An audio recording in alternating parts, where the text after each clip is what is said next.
A Course in Miracles, Workbook for Students, Lesson 4. These thoughts do not mean anything. They are like the things I see in this room, on this street, from this window, in this place. Unlike the preceding ones, these exercises do not begin with the idea for the day. In these practice periods, begin with noting the thoughts that are crossing your mind for about a minute. Then apply the idea to them. If you are already aware of unhappy thoughts, use them as subjects for the idea. Do not, however, select only the thoughts you think are bad. You will find if you train yourself to look at your thoughts that they represent such a mixture that, in a sense, none of them can be called good or bad. This is why they do not mean anything. In selecting the subjects for the application of today's idea, the usual specificity is required. Do not be afraid to use good thoughts as well as bad. None of them represents your real thoughts, which are being covered up by them.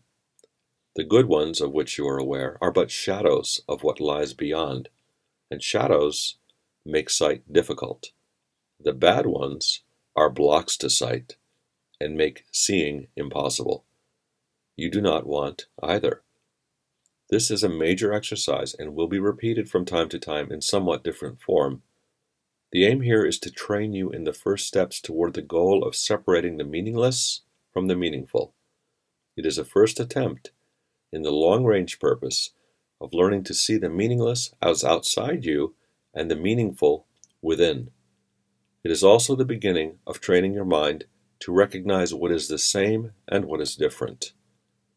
In using your thoughts for application of the idea for today, identify each thought by the central figure or event it contains.